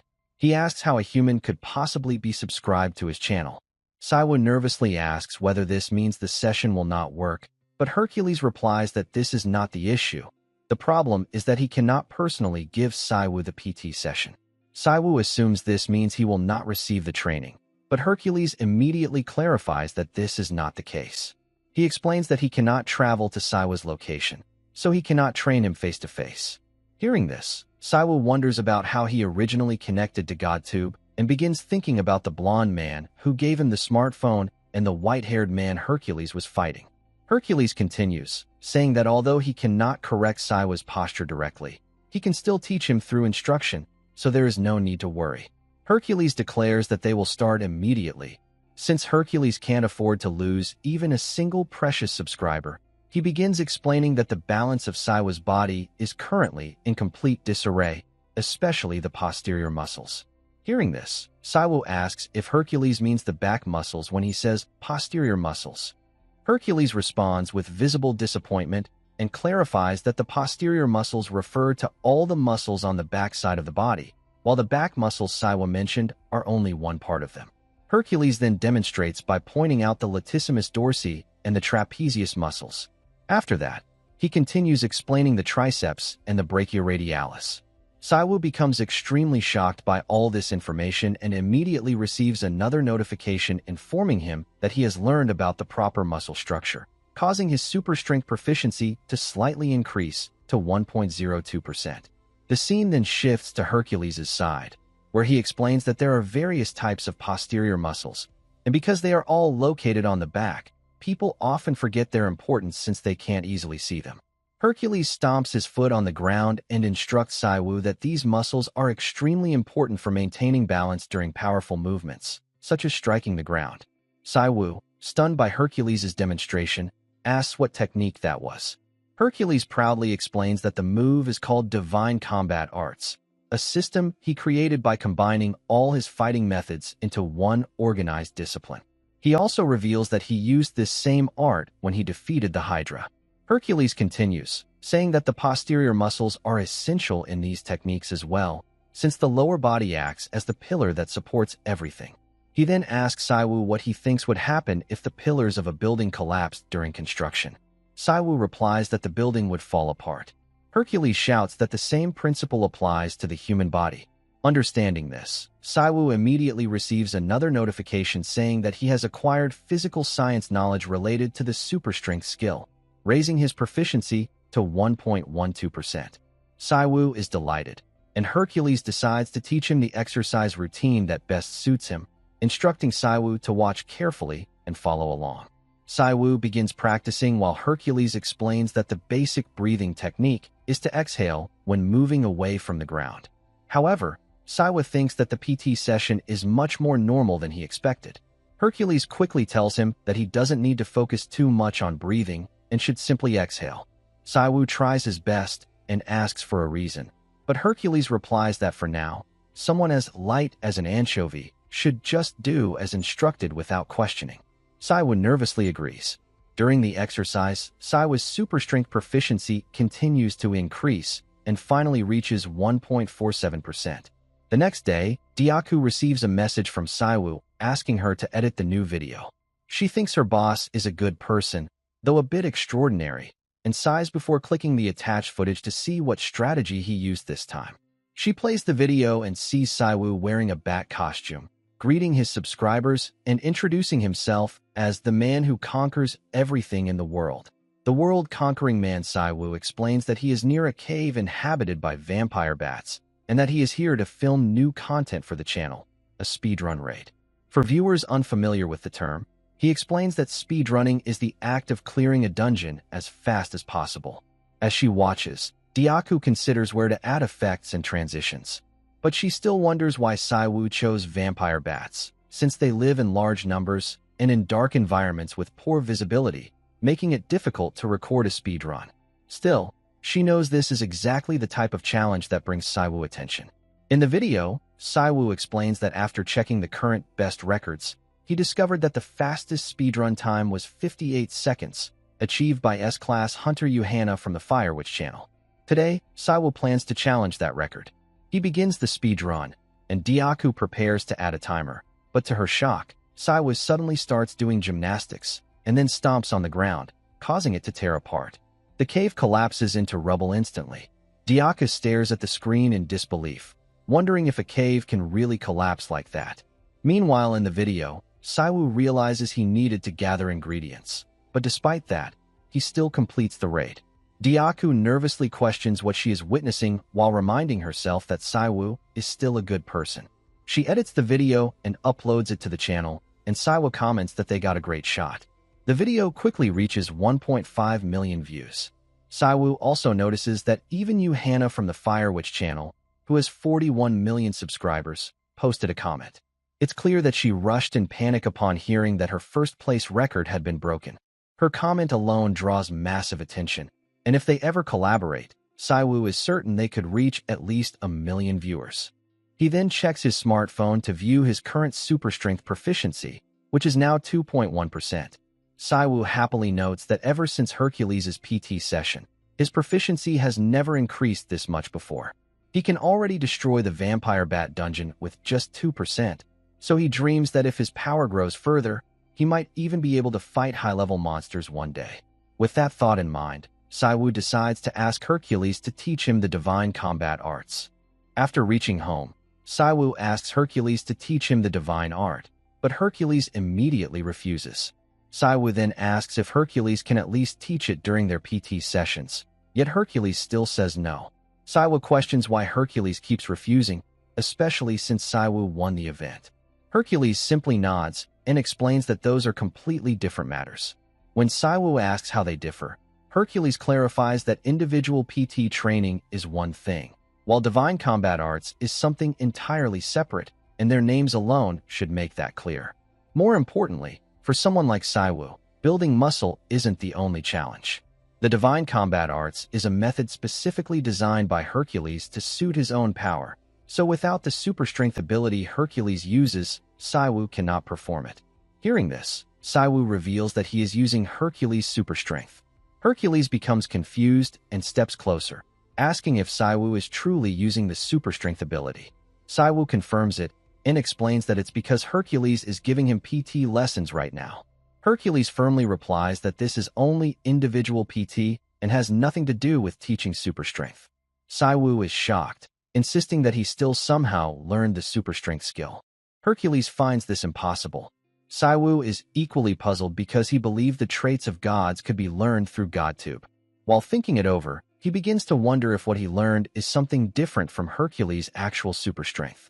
To confirm it, Saiwa decides to demonstrate the ability to Hercules. After witnessing it with his own eyes, Hercules is completely stunned and demands to know how Saiwa is able to do that. Once Saiwa explains everything, Hercules finally understands that Saiwu gained super strength because he had subscribed to Hercules' channel, just like how he learned abilities from other gods' channels as well. Saiwu confirms this and asks if that is strange. Hercules responds that it is beyond strange and that no one should be able to gain the powers of gods by simply subscribing to their channels. Saiwu calmly replies that it still worked for him. Hercules thinks deeply and suddenly remembers something important. He asks Saiwu how he even connected to GodTube as a human with no divinity. Saiwu reflects on it and recalls the golden-haired human who gave him the smartphone. So he explains everything to Hercules. From Hercules' perspective, it appears those two people were likely connected to GodTube. Saiwu then wonders how they were able to visit the human world even though Hercules told him he personally cannot cross dimensions. Hercules explains that the human and divine dimensions cannot interfere with each other, and that Saiwu's GodTube account was actually a manager account. Considering all that, Hercules asks Saiwu if one of the people he met was a manager. Saiwu asks whether Hercules knows about the managers of GodTube, and Hercules replies that he does know a few, but regardless, Saiwu still shouldn't be able to obtain divine abilities just by subscribing on a manager account. If that were possible, the manager would already be the god of the universe. Even so, Hercules admits that Saiwu clearly did acquire his super strength. Hearing this, Saiwu smiles and asks Hercules to take him as a disciple, but Hercules still refuses, shocking Saiwu. When Saiwu demands to know the reason, Hercules says it's because the whole matter is extremely troublesome for him. Saiwu reminds him that he has already learned super strength, but Hercules insists that learning the skill and practicing the divine combat arts are two very different things. In addition, even the regular PT lessons are already troublesome for Hercules, and now Saiwu wants to add divine combat arts on top of that. Saiwu becomes frustrated, but he keeps his composure and asks Hercules what subscriber count truly means to GodTube. Hercules hesitates, but eventually explains that it can be understood as a form of divinity. Saiwu wonders if that means the more subscribers someone has, the higher their divine status rises. He isn't completely certain of the details, but generally speaking, more subscribers lead to better divine standing. That must also be why Hercules continues giving Saiwu PT lessons, even though he finds them annoying. In other words, subscribers are the only thing Hercules cares about besides building muscle. Saiwu then proposes a deal. He promises to bring Hercules 100 new subscribers. In exchange, Hercules must teach him the divine combat arts. Hercules becomes very interested and asks how Saiwu plans to do that, especially since Saiwu cannot travel to Hercules' dimension. Saiwu simply smirks and tells him to trust him just this once. Soon, Hercules gains 100 subscribers, and he proudly shows the count to Saiwu. Then, in admiration, Hercules bows and declares that he will serve Saiwu with loyalty from this day forward. Saiwu tells Hercules that he will continue giving him creative and engaging video content ideas in the future. Hercules is delighted and repeatedly refers to Saiwu as Master. Saiwu then reminds Hercules that, in return, he must teach him the divine combat arts. Hercules replies that he wouldn't dare refuse now. Saiwu once again asks what subscriber numbers truly represent, and Hercules explains that it is essentially a measure of trust. The gods' divine status is shaped by the trust and recognition they receive from others, so the more people who know about them, the stronger their divine presence becomes, and so on. After hearing the entire explanation, Saiwu finds it incredibly complicated, but in simple terms, a god's status increases as their number of subscribers grows. After that, Saiwu and Hercules join their fists, marking the beginning of Hercules officially teaching Saiwu the divine combat arts. Hercules decides to explain everything right away, but before he begins, Saiwu asks him to speak comfortably as he did before. Hercules smiles and agrees, then tells Saiwu that the very first requirement for learning the divine combat arts is developing the right muscles. More specifically, the muscles that matter most are the brain muscles. Even so, Hercules says a demonstration is easier than a long explanation. The moment Hercules begins the demonstration, Saiwu's head suddenly starts throbbing. Hercules displays the divine combat arts, and Saiwu wonders what just happened because he couldn't catch a single frame of Hercules' movement. He also feels an overwhelming sense of pressure. Despite the pain, a notification pops up on his phone stating that his super strength proficiency has increased dramatically to to 3.61%. Saiwoo is shocked because it's the first time his proficiency has ever increased by a full percent. Hercules then tells him that, as he can see, Saiwoo currently cannot withstand the technique. He is hesitant to say it, but explains that Saiwoo's soul level is still lacking. If Saiwoo tries to use divine combat arts in this condition, his mind would collapse before his body could even move. Therefore, he must first train his brain muscles.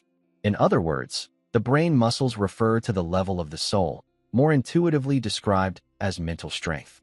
Saiwoo needs strong mental fortitude to endure the divine combat arts. Realizing all this, Saiwoo tells Hercules he should have explained it clearly from the beginning.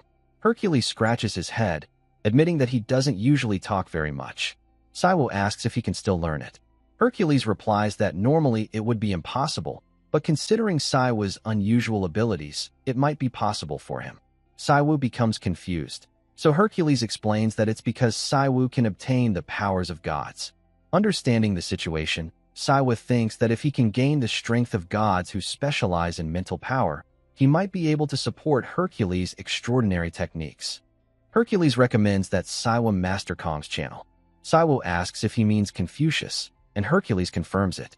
Saiwoo immediately realizes that doing so requires signing up for membership and paying an extremely high monthly subscription fee. The next day, Saiwoo sits in the workshop staring at his account balance. He only has 153 million won left. Hwadoa's channel required only 1 million for membership, but this one demands 10 million monthly, which Saiwoo finds unbelievably expensive. After subscribing and paying the fee, Saiwoo wonders if he made the right decision. While he is feeling gloomy, Soen arrives and greets him, announcing that she has returned with the ogre tendon he requested.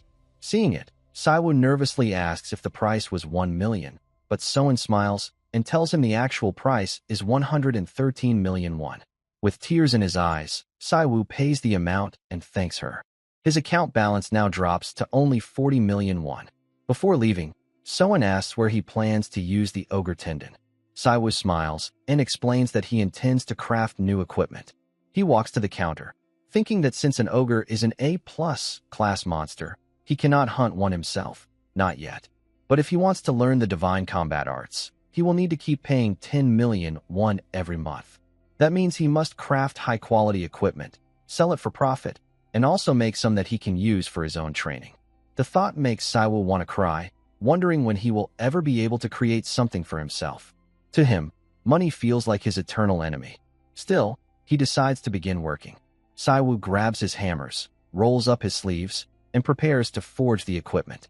Hearing the loud hammering, Plagwang arrives and notices Soen standing nearby. He asks why she is there, but even he is stunned when he sees Saiwoo working, as Saiwoo skillfully crafts the new equipment using the ogre tendon. When he finally finishes, Saiwoo lifts the completed weapon high into the air. Soen and Plagwang stare at it with wide, astonished eyes, unable to hide their shock and admiration.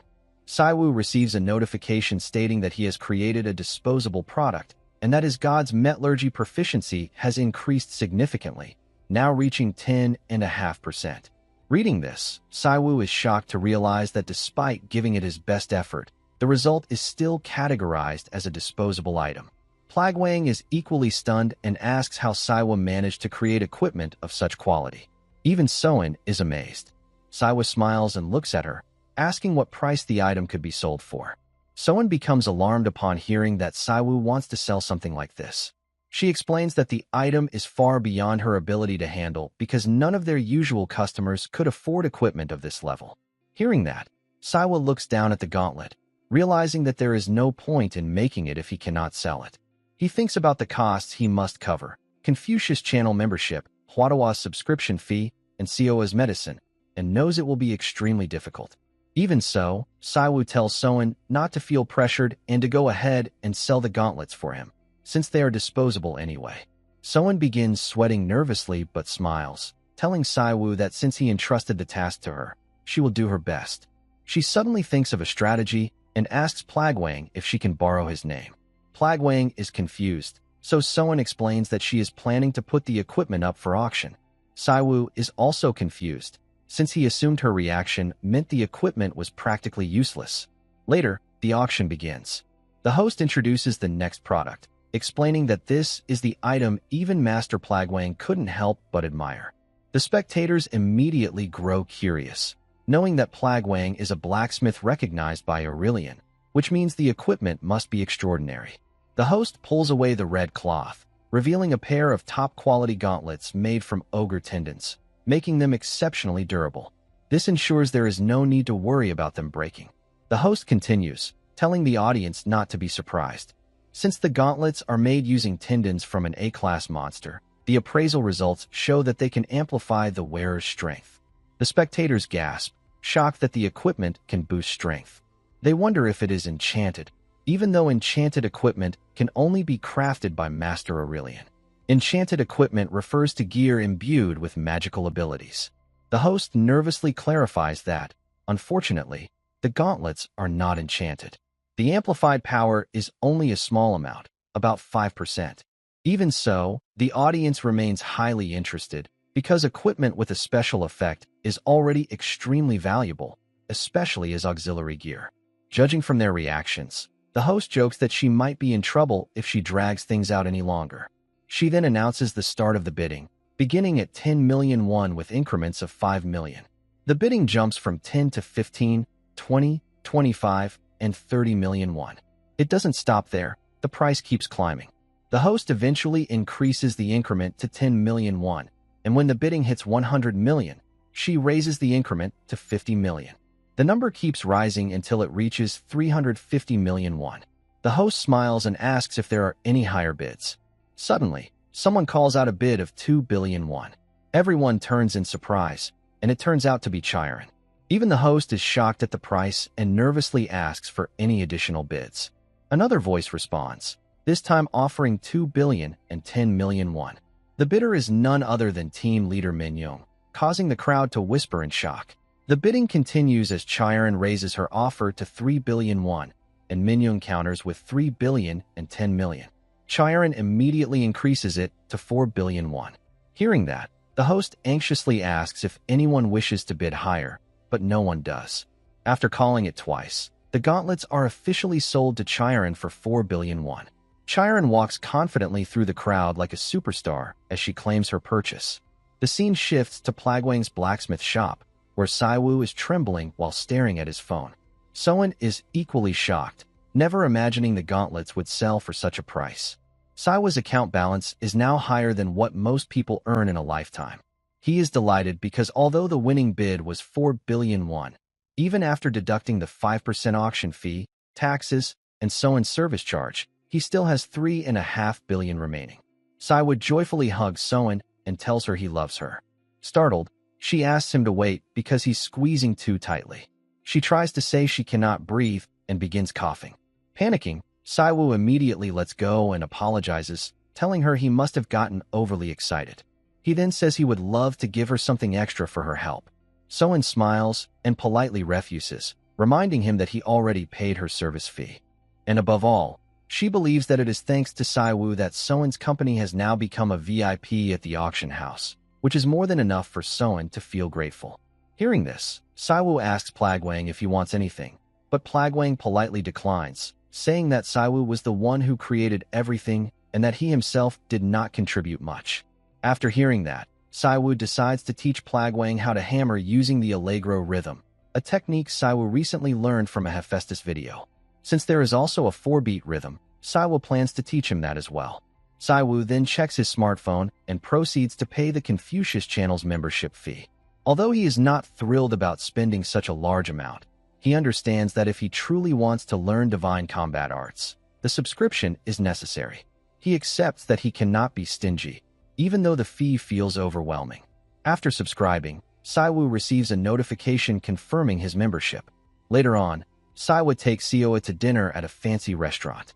Seoa appears very nervous because the place seems extremely expensive, and she tries to tell her brother that they do not need to push themselves to eat somewhere so luxurious. Saiwoo reassures her, saying that it is good to try experiences like this once in a while. Even though the price per person is 600,000 won, he does not mind since his account holds 2.5 billion won. Saiwoo smiles at his phone, realizing that the Huadawa channel's fee is 100 million won, while the Confucius channel's fee is 1 billion, totaling 1.1 billion won. While waiting for the food, he browses GodTube to pass the time, scrolling casually while Seoa looks around the restaurant with curiosity. Suddenly, Saiwoo becomes shocked when he sees that Confucius has more than 34,000 subscribers, which is far more than he expected. He wonders if all of Confucius' disciples subscribe to his channel, making Saiwoo realize that school networks seem to exist on GodTube as well. They mentioned that Saiwoo needed strong brain muscles to learn divine combat arts, so he assumed it would be an SS rank skill. However, it turns out to be SSS rank, and considering that it is not even a combat job, its rank is higher than the divine combat arts themselves. Since Saiwoo needs to raise his proficiency level, he decides to watch the instructional video first to understand the basics more clearly. The video begins with Confucius calmly explaining that a gentleman is someone who cares for and supports the people around him. As Saiwoo watches, he feels an overwhelming sense of boredom wash over him. Moments later, a notification pops up stating that he has mastered the basics of Confucianism and the proficiency of a gentleman's benevolence, righteousness, propriety, and wisdom has increased to 0.01%. After dinner, when Saiwoo returns to his room, he explains everything to Hercules. Hercules immediately understands that Saiwoo has gained the foundation of Confucius' brain muscles, although he has not mastered them fully. Saiwoo confirms this and says that he needs to continue raising his proficiency. Hercules reminds him, as he mentioned before, that divine combat arts are not something Saiwoo can handle at his current level. These arts bend the laws of the world, and using them requires far more than simple physical strength. Hercules continues, explaining that Saiwoo will channel his mana through his veins and pressure points. Since mana is the source of existence, using it effectively requires an amplification organ that projects one's intention and allows that intention to influence mana. The Eastern gods refer to this organ as the Chi Center. Although Saiwoo listens carefully, he struggles to understand any of it. Hercules then points out that Saiwoo is probably thinking it is boring and confusing and wondering what Hercules is even talking about.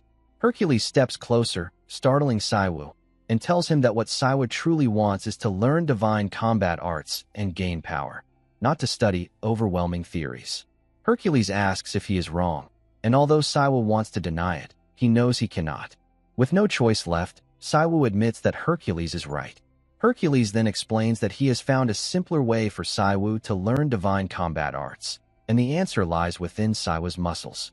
Saiwoo still doesn't understand, so Hercules elaborates.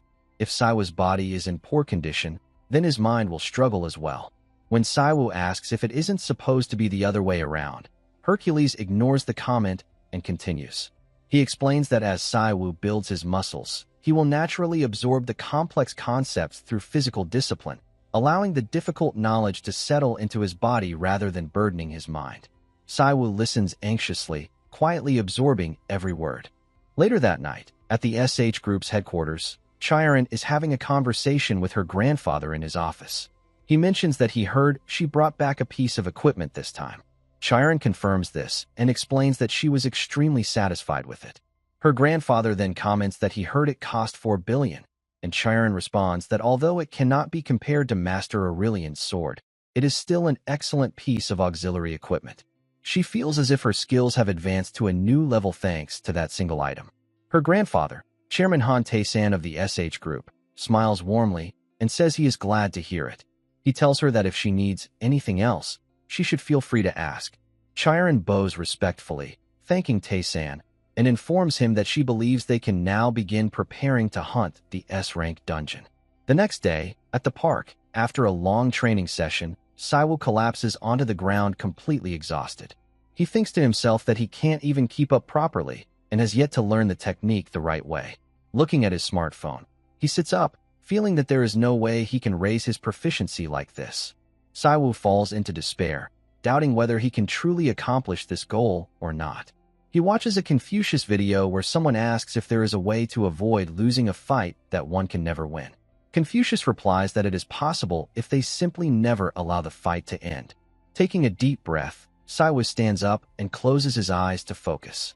He thinks about how Hercules was once human and became a hero who surpassed the limits of humanity. It is only natural to assume that Hercules also struggled, worked tirelessly, and faced frustration. Divine combat arts are a profound power, something far beyond ordinary martial skills, and are difficult to reach even with talent.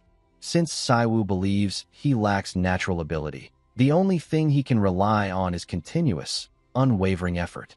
After concentrating, Saiwoo manages to practice more seriously and begins throwing punches with far greater force. Suddenly, a notification appears stating that the indomitable will has permeated his body, and his proficiency in the gentleman's benevolence, righteousness, propriety, and wisdom has increased by 0.5%, bringing the total to 0.51%. Shocked, Saiwoo opens his eyes only to realize that his punches did not simply make a small impact. Parts of the tree and even the surrounding ground have been damaged. A new notification appears saying that Saiwoo has now awakened Hercules' divine combat arts, with its proficiency currently at 0.03%. Saiwoo smiles awkwardly, scratching his head, and mutters that he probably needs to look into a private training center now, and wonders how much compensation will be required for the damage he caused. The scene shifts to Diaku, who takes a deep breath before opening Saiwoo's message. Saiwoo informs her that there is a new video to be uploaded on YouTube, so she needs to edit it. There is also an attached file titled Vampire Bat Dungeon Speedrun. Diaku assumes it is the same style of speedrun video as last time. The Fire Witch recently broke Saiwoo's record on her channel, taking back first place with an astonishing record of 11 seconds. Her attack began immediately, and the run was flawless.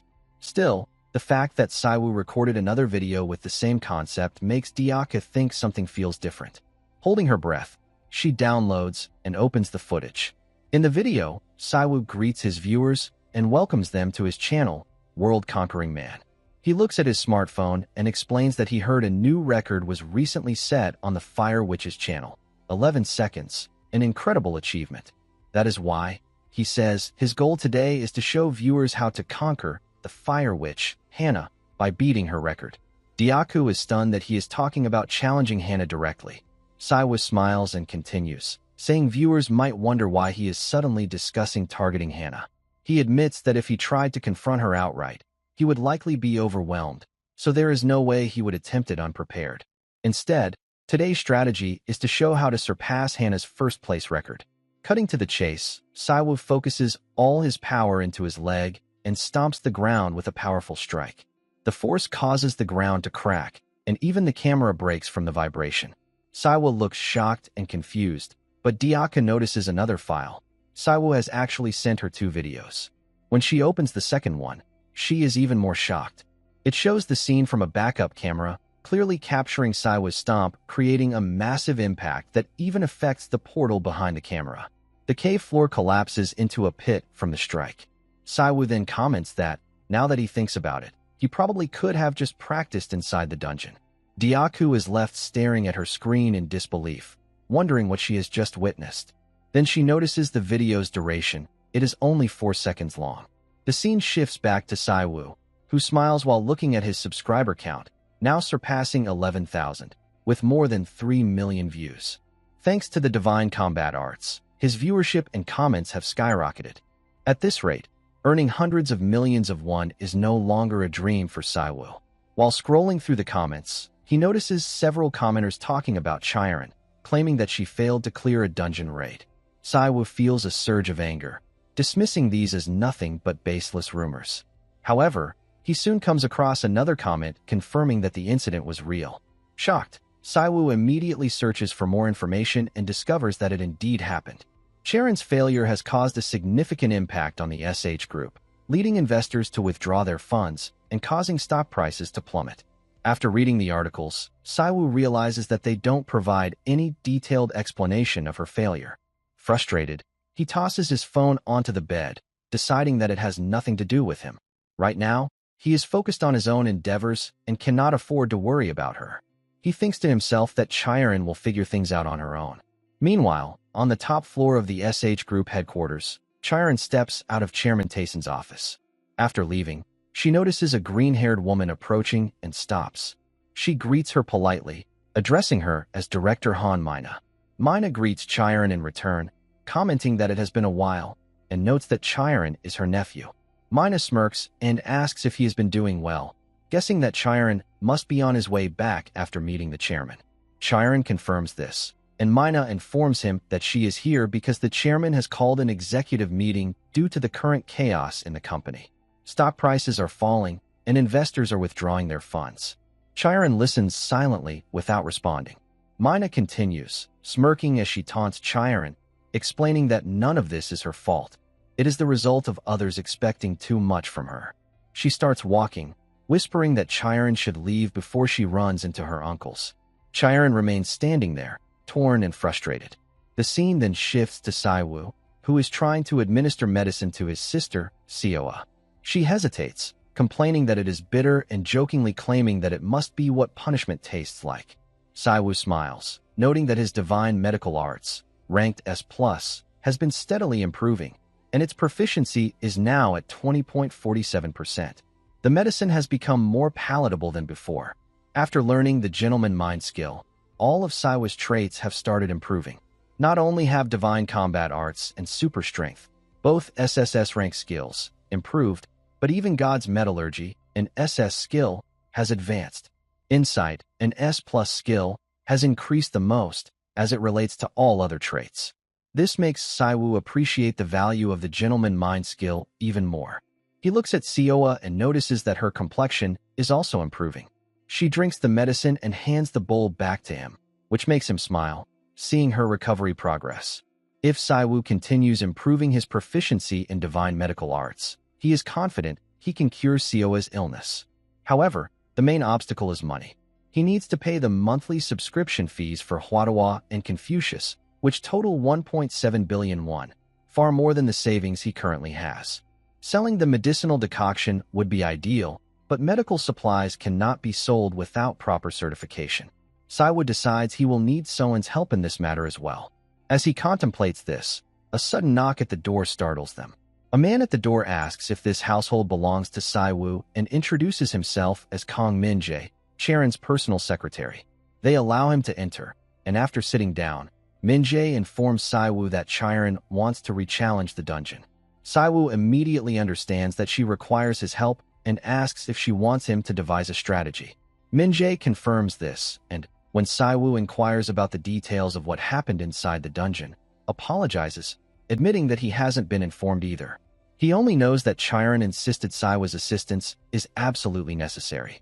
Min-jae adds that Chiron wanted to come in person, but due to many eyes watching, she could not. He suggests that Saiwoo should at least speak with Chiron.